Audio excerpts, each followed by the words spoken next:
اون سوشيال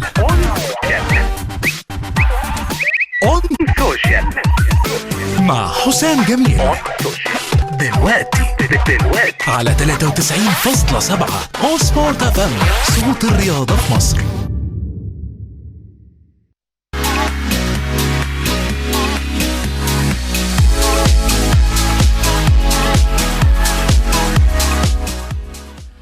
يا مساء الفل واهلا ومرحبا بيكم في حلقة جديدة من برنامجكم اون سوشيال على اون سبورت اف ام. معاكم حسام جميل، وعندنا احداث كتير جدا النهاردة. النادي الاهلي وبيراميدز في دوري الابطال، وفي الكونفدرالية الزمالك وفيوتشر. عايزين نتكلم عن كل مجموعة ان شاء الله. يعني من خلال اللي احنا شايفينه هو اصعب شيء ممكن يكون، او اصعب مجموعة بيراميدز. انت معاك سان داونز، معاك مازيمبي، نوازيبو، ممكن فريق جاي من موريتانيا، لكن انت في الاخر بتتكلم على فرقتين اقوياء جدا. مازيمبي عارفين مدى صعوبة اللعب على ارضه، ومدى هو فريق منظم. صحيح هو مش مازيمبي بتاع زمان بطل دوري الابطال، لكن ليه اسم. سان داونز الفريق المنافس او الفريق الافضل اللي بيلعب دور المجموعات كل سنة، لكن في الادوار الاقصائية ما بيكملش. هنشوف ايه اللي هيحصل. الاهلي مع شباب بلوزداد ويانج افريكانز التنزاني وميدياما الغاني. واعتقد ان الاهلي فرصته السنة دي في دور المجموعات اسهل، لانه شباب بلوزداد صحيح فريق منظم وفريق بيلعب كرة حلوة، لكن الاهلي يقدر مع يانج افريكانز ومع ميدياما انه يتخطاهم ان شاء الله. الزمالك وساجرادا الانجولي وسوار الغيني وابو سليم الليبي، ان شاء الله الزمالك يعدي من دور المجموعات. وفيوتشر كمان مع اتحاد العاصمة وسوبر سبورت والهلال الليبي. كل التوفيق للاربع فرسان المصريين. الاسبوع ده بدأ بريمونتادا زملكاوية احتلت الترند يوم السبت، وكنا على ميعاد مع ماتش مهم جدا. الزمالك مع ألت سولار، ايا كان اختلافك مع انه فريق قوي، فريق ضعيف، فريق عادي، هو الزمالك كان مطالب انه يكسب. والمأمورية كمان اتصعبت جدا لما الزمالك دخل فيه جون الشوط الاول، وانت خارج الشوط الاولاني 1-0 وخسران، والترقب والجماهير ما أثرتش في التشجيع، لكن الفريق كان أداة استفهام كبيرة جدا. الشوط الأول أوساريو أنا مش فاهمه يعني هو ده المبدأ اللي نمشي عليه. يعني أنا أوقات أعرف إن المدرب بيستخدم طول الوقت اللعيبة على خطة تنفعهم، لكن طول الوقت أنت مصر على خطة اللي هي 3-2 او اللي هي الدبليو زي ما بيقولوا. انت طول الوقت مصر على خطة انت شايف ان انت ناقصك لعيبة، فهي مش هتتعمل صح. وبعدين في لعيبة بتتكتف لما بتتحرر بتديك كورة وبتلعب كويس، وبنشوف اداء تاني خالص. طب ما هو من الاول. وبعدين كل شوية بنشوف ان اللعيبة بتظهر بمظهر في ماتشات ومظهر تاني لا. طبعا ده نتيجة لعدم الاستمرارية في تثبيت التشكيل. يعني لو انت بتتفرج على الزمالك كل شوية هتلاقي تشكيل مختلف، وكل شوية هتلاقي الراجل بيتكلم بتشكيل مختلف. الزمالك رجع الشوط الثاني، هو نزل أوباما، والزمالك عرف يرجع للمباراة وقدر يكسب 4-1. في الجون الرابع شغف الجمهور وحب الجمهور لفريقه، وانك فريق ترجع. في فيديو انتشر، لقينا الناس بتهزر، ولقينا الناس بتقول ايه يعني انت كسبت فريق عادي ان انت تكسبه. عمر ما كان شغف الجمهور ده حاجة قليلة. يعني انت وانت قاعد وفريقك حتى بيلعب ماتش في الدوري، ممكن وهو قرب يحسم الدوري او حسم الدوري، وانت فريقك هيخسر وعمل ريمونتادا، انت هتفرح لان فريقك كسب. فالناس واضح بعدها عن المدرجات لفترات طويلة، نسيت شغف الكورة ونسيت فرحة الملاعب بتبقى عاملة ازاي، لان انت بتبقى عايش الضغط العصبي والنفسي والتوتر، وفريقك بره البطولة لا فريقك جوه البطولة. فالطبيعي ان انت بتبقى فرحتك هستيرية لما بيكسب. فانا مش شايف ان في ادنى مبالغة في الفرحة، لا هي كانت فرحة تستحق صعود، كنت ممكن تخرج من فريق عادي جدا. فالزمالك رجع وكسب، ومبروك لجماهير الزمالك ومبروك للجمهور اللي راح للملعب، لانك انت لو شفت الجمهور وهو خارج هتسأل نفسك سؤال واحد وهو خارج من الاستاد: حرام الناس دي كانت تروح زعلانة من مدى الحب ومدى التشجيع، و90 دقيقة ما وقفوش، وفعلا هو كان البطل الأول للمباراة. الترند التاني المصري كان النادي الأهلي، وطبعا احنا بنلحم في البطولة، يعني كنا بنلحم في المواسم، فالحمد لله بقى في ما بين موسم، كل موسم وموسم جاب دلوقتي، يعني في فترة راحة، لكن ما بنلحم في البطولات بقى. فكاس السنة اللي فاتت الاهلي لعب انبي في قبل النهائي، وطبعا هو منتظر مين يكسب من الزمالك وبيراميدز. الاهلي السنة دي طبعا بعد وجود رضا سليم، وجود امام عاشور، مودست اللي لغاية دلوقتي مش مقنع بالنسبة للجماهير. هو مقنع، هو في انقسام، يعني تحس ان في ناس بتقولك ما هو في مهاجم جوه منطقة الجزاء، يعني بيشارك، بيدي هيد، بيخش في الهجمات، جاب جون في ماتش انبي. فالناس، في ناس شايفة انه في استعجال على الحكم، وفي ناس بتقول الراجل لسه جاي ولما يقف على رجله بدنيا هيكون شخص تاني. الاهلي كسب انبي 3-0 وقدم مباراة كبيرة جدا ومسلسل جديد للثلاثيات والرباعيات اللي الاهلي ماشي بيها من الموسم اللي فات مع مارسيل كولر. بعد الفاصل نرجع نكمل كلامنا، عندنا كلام كتير عن الترند العالمي وايه اللي حصل في دوري ابطال اوروبا، وعندنا احداث قد كده هنتكلم عليها، لكن بعد الفاصل نرجع نكمل كلامنا. انتوا لسه بتسمعوا اون سوشيال مع حسام جميل على 93.7 اون سبورت اف ام، صوت الرياضة في مصر.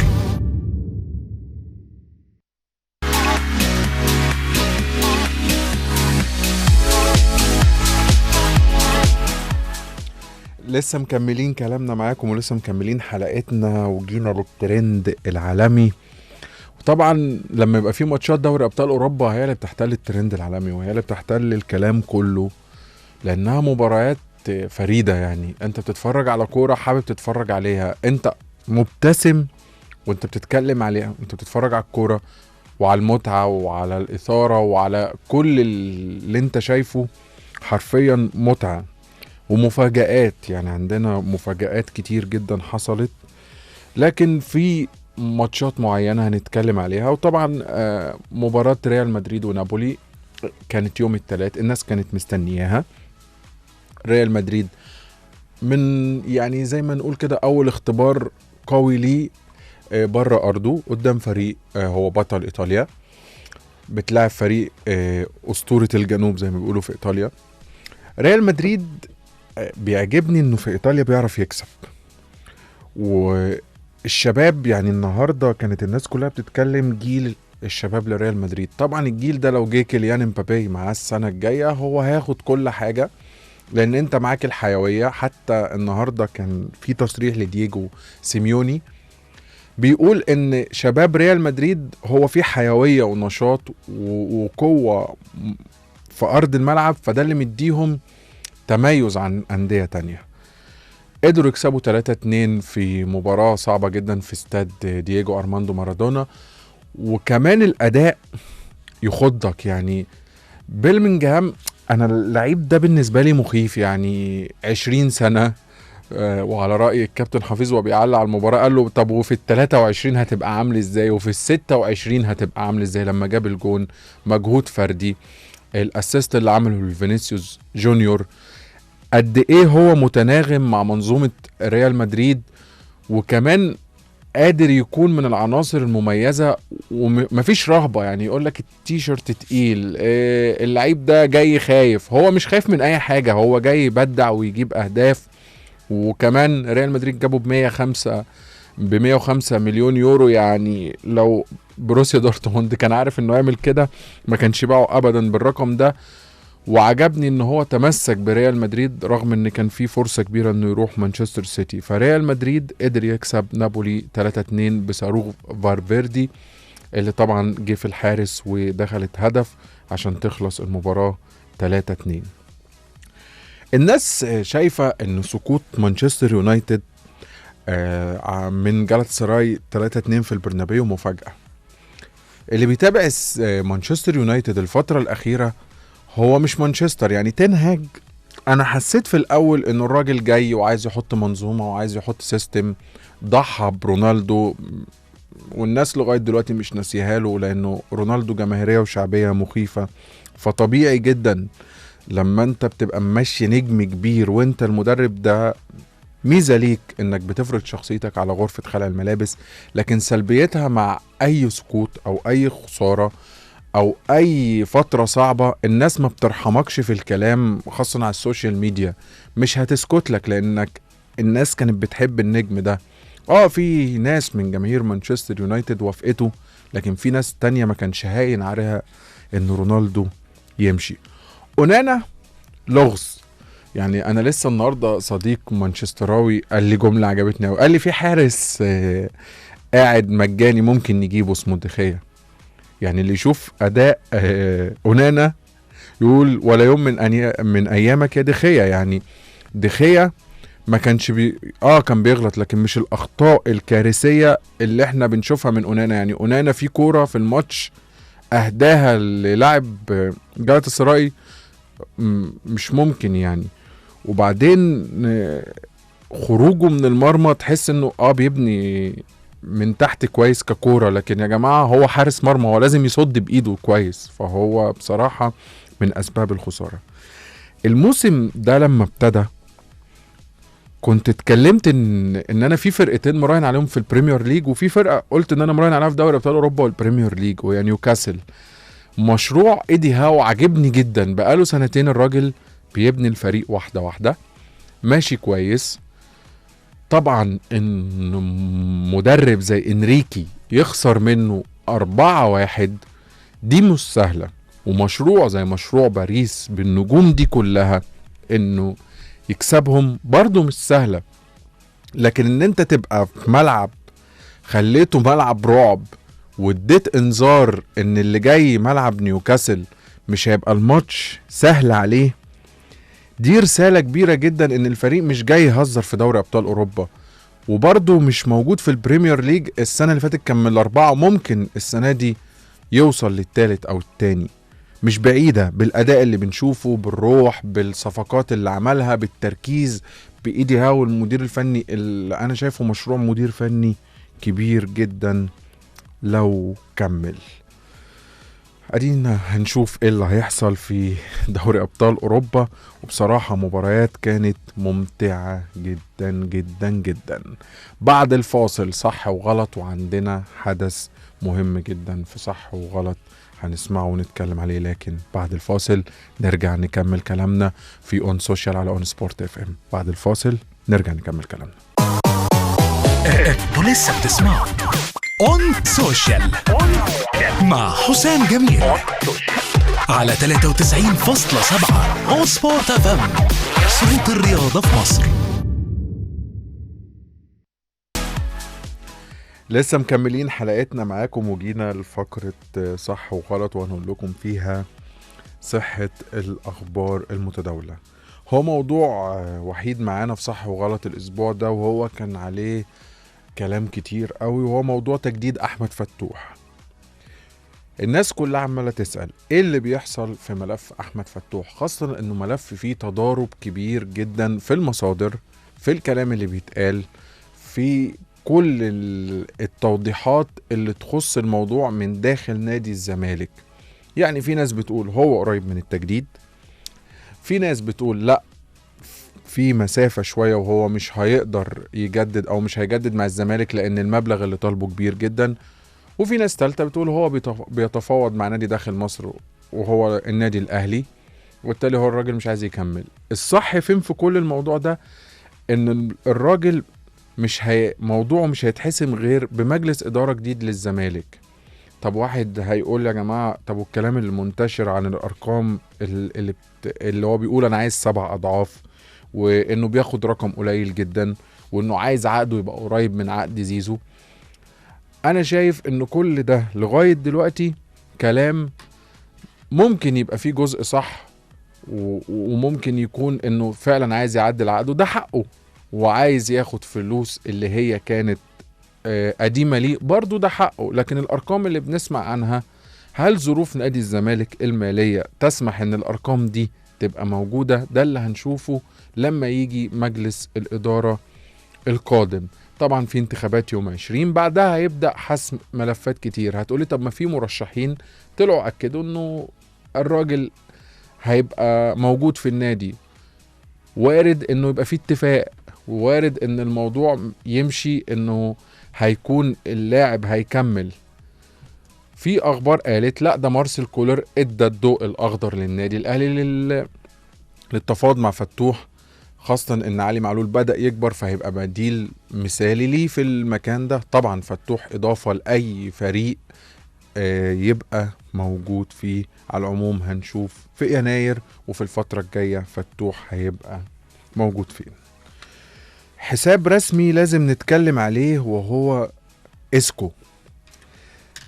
اسكو مكسر الدنيا، يعني لو انت شفت اداؤه مع ريال مدريد اخر سنتين او اخر سنة قبل ما يمشي، والطريقة اللي مشي بيها من اشبيلية، هتقول ان اسكو ده مش هيرجع يلعب كرة تاني زي ما انت كنت بتتفرج عليه. لكن انه يرجع من بعيد قوي كده، فالموضوع في اصرار، في مش عشان جاب هدف في امبارح ولا في سلافيا براغ، ولا عشان هو تألق، لا ده في استمرارية. يعني هو من بداية الموسم الراجل واخد 6 مان اوف ذا ماتش في 8 ماتشات، يعني هو في ماتشين بس ما خدش فيهم مان اوف ذا ماتش.